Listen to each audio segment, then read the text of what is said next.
about quote-unquote being Trey Lance's agent. Well, I told you all offseason, I don't care who plays quarterback as long as I get the Super Bowl. I don't fault Niner fans for being emotionally invested. No, I watch Niner fans be really emotionally invested into Alex Smith. I fault Niner fans for wanting a particular quarterback to play over winning the Super Bowl. Well, no, that's that. But I fault you for that. Time out. You don't get credit for that. Become fans. I know. I hear that fans, but to be player stands and to say I would rather this guy play than this guy win. That's stupid. Don't you have? Okay, just don't you? I don't subscribe to that. Okay, you don't, but don't you have a couple of friends out there somewhere who are like, Alex should have never lost his job? No, my friends believe that Alex should have lost his job. Okay, what about you? I don't have one friend. Do you feel like friend. Joe Montana should have lost his job to Steve Young? Probably not, but I was young. I don't know. You came in here after watching the Peacock doc and said that Joe Montana would have won us 2 He would have won that. He would have. He would have. Joe Montana's the greatest quarterback ever. But that's what sports fans do, right? So, it's a little irrational at times. But I'm just saying, I'm not a player stan. And I wear Trey Lance hoodies. I was beating my chest about Trey Lance for 2 years. But what I saw in the Raiders game was like, oh, boy, we got issues here. So it's we got just problems. the one game. No, it's more so. Last week, I was there at the game last week when he was missing guys the first 2 drives. Okay. Hell, even on the winning drives, he was missing some guys. But it is what it is. But I thought Shanahan himself said that it was all about the practices. And then everybody who we all trust, guys who have been covering this beat for 20 years. Well, I mean, I listened to Matt Mayoko on his podcast say multiple times, I think Trey Lance is slightly ahead of Sam Darnold. But David Lombardi would say Sam Darnold is slightly ahead of Trey Lance. Eric Branch will say a different thing. Cam Newton will say a different thing. Yeah. Greg Cole will say a different thing. So who can we believe out there at the practices where they're all saying different things? I don't know. That's why I'm so confused. What matters is Shanahan spoke and Lynch spoke. And what they say, well, they did Trey Lance are not the backup. Well, no, but that's what's important. Forget I think anything we learned is that the backups. By the way, 5'2", Kirk Morrison, what's happening out there? Just texted me, he said, I'm still old enough to remember when the 49ers were locked in on drafting Mac Jones at number 3 in 2021. He's not wrong. Speaking of that, so John Lynch, GM of the San Francisco 49ers, he's spoken to a media outlet today. Quote, and this is John Lynch, quote, I give Trey a lot of credit because we didn't tailor an offense around him that highlights a lot of things Trey is able to do. And I think this offseason, he's grown from that. So like that quote right there for me, I was like, Kyle Shanahan's inability to even tailor an offense around the guy he traded 3 first-round picks for? You can't tailor anything around that? That's unbelievable to me. Yeah, no, that's bad. It's either my system or the highway. That's bad. Well, Shanahan is not exonerated from this. It's my system or the highway after 3 years. Like, we got to do it after 2.5 years. Well, it sounded like he didn't do it after year 1. Sounded like he never did it. Well, they did. They ran him like crazy. Well, John Lynch just said it, though. I give him a lot of credit because we did not tailor an offense around him. Well, I thought he meant John Lynch just this said that. offseason. No, during he didn't the say it. He just said in general. That's a general quote. I interpreted it as this offseason for this particular competition. He didn't say this year. Oh, okay. Well, that was my interpretation. Then I'll step down. I don't know. John Lynch also added they felt Sam had won the job and nothing was going to change that. And out of respect for Trey, they called Trey in. Never did we think that news would get out, but things don't stay quiet for long in today's world. But here's where I get confused. If you feel that way, and this is what I'll go back to, like, Kyle, you run everything. You've built equity. We all trust you, right? Most reasonable Niner fans realize we were a dumpster fire before you got here, and you've been wildly successful, okay? Most reasonable Niner fans. You were at the podium the day before, and someone asked you the question about QB2. Here's his answer. Kyle, do you plan on announcing a number 2 quarterback, or are you going to wait till right before the game? And is that something that could rotate week to week throughout the season? How do you see that? Yes, all that. I mean, I would think probably announced it before we played Pittsburgh, but not this game. Do you think you could rotate throughout the week? Definitely. Yeah, definitely. Well, they still may do that because they plan on Trey Lance being the number 3 overall quarterback. But right there, you just could have. I mean, you could have came out, and I don't understand why it has to be secret. You could have just came out right then and there and nipped it in the bud. I don't know. Let's go to Mr. D in the city. Mr. D, what's happening? What's up, fellas? What's up, Mr. D? You guys sound rattled this morning. I mean, come on. You guys, we play chess. We don't play checkers. No doubt. I want to put a scenario out there. All right. We know that they said that Trey Lance is third string, fourth string, fifth string, whatever. But what if we take this into consideration? We're going into the last preseason game, and somebody's going to lose a quarterback. And if they can get your number 2 quarterback, they're going to try to take a flyer on the number 2 quarterback instead of the number 3 quarterback, because they already think Trey Lance is damaged good.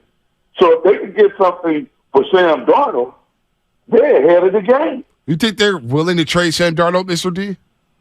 I think they're willing to trade. I think they want to trade Sam Darnold. I don't think they want to trade Trey Lance. Interesting. He's got a look. Shanahan's got he's got an ego. So I think the whole game is they want to get rid of Darnold and not Trey Lance. So they probably told Trey Lance yesterday, look, man, we're going to do this.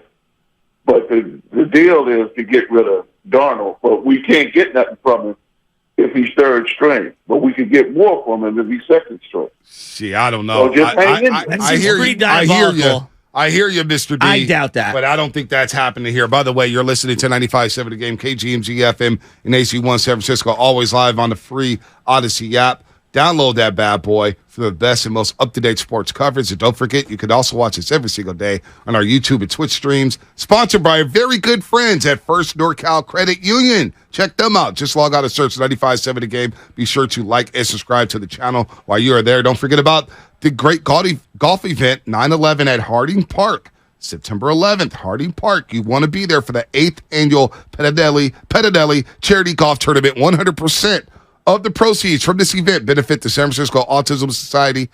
The Autism Society is a complete resource for families and autistic kids and adults, providing activities, information, and education. A few of our personalities will be out there golfing, and we want your company to join us. 888-957-9570. We'll get back to the lines. Mr. D said we sounded rattled this morning. I think we sound fine. Nobody's rattled. It is what it is. Well, they just Number have to 3 pick has been a blunder. It's been a whiff. Complete miss. Swing and a miss. You missed on Trey Lance. And now you expect to hold him onto the roster? If I said to you, Team X, number 3 overall pick that they traded multiple picks for, got 4 starts, and they're moving off him completely, and he can't even be your backup for Mr. Irrelevant, who played 7 games. I think if you weren't a Niner fan and you were looking at it, you'd be like, that's pretty bizarre. It's bizarre, but you know what? Not unrealistic, but it's bizarre. It's a bizarre situation. I'll give the Niners this. I'll give them this. If they didn't feel like Trey Lance was good enough, cutting bait at this time is perfect.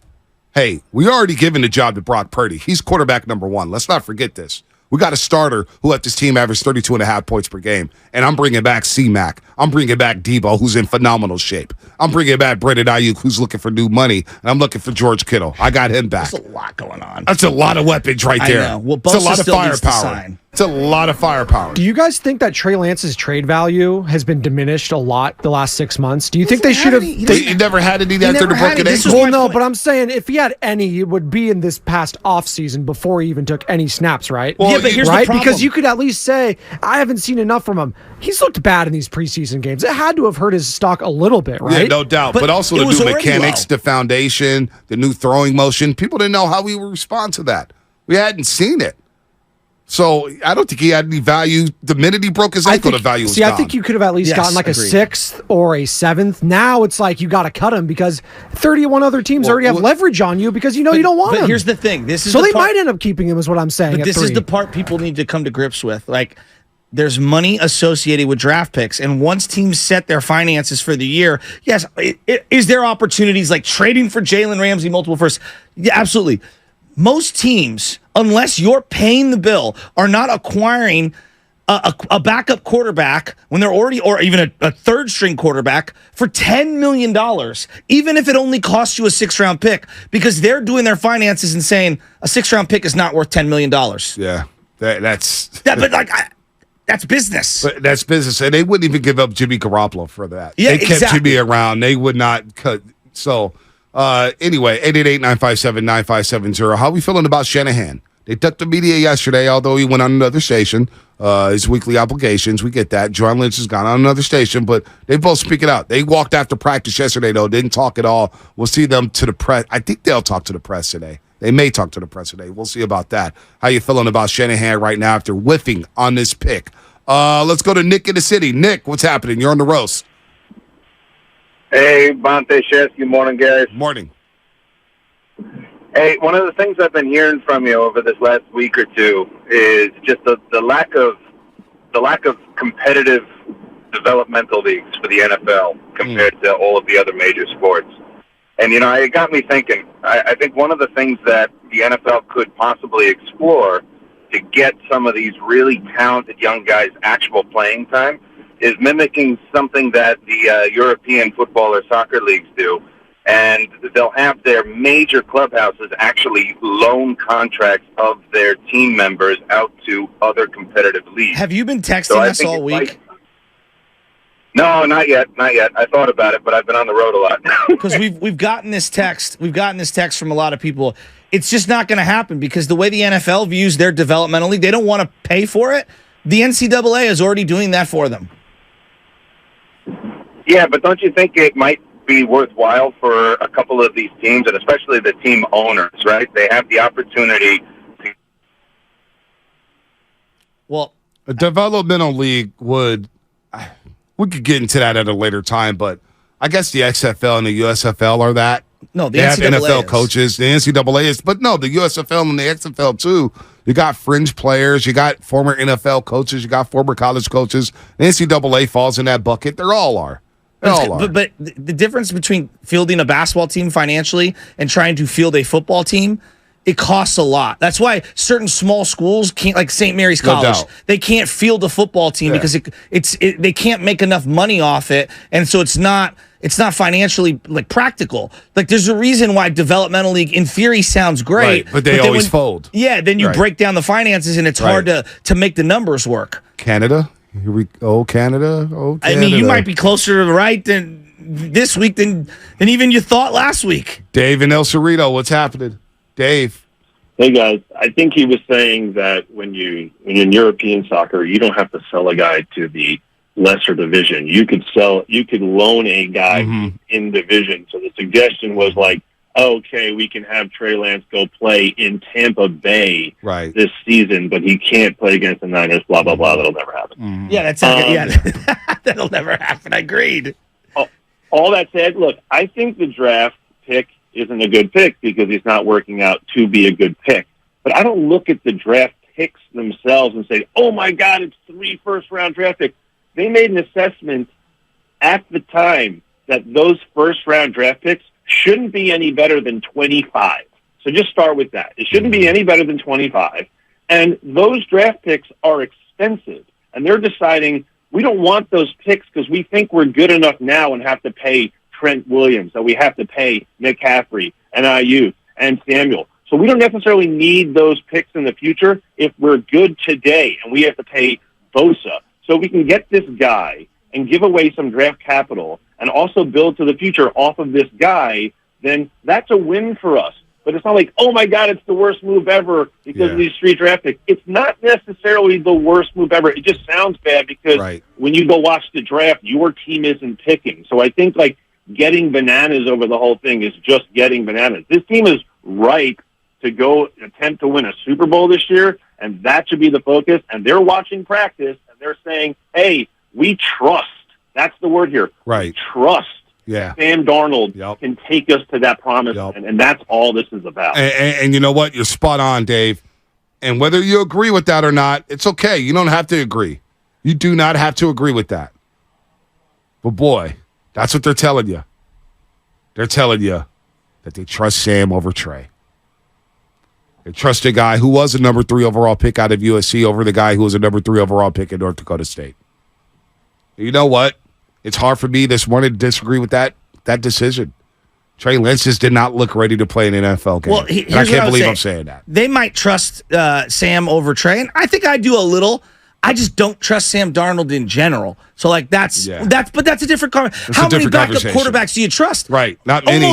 Almost none. Yeah, not almost many. none. Not So many. if I'm being honest, like almost none. So that does not make the Niners exclusive. The big thing though is Trey Lance was picked number 3 overall as a savior of this franchise. His jersey's all over the place at the team store. Are they now putting it half off? Is it now on sale? I don't know.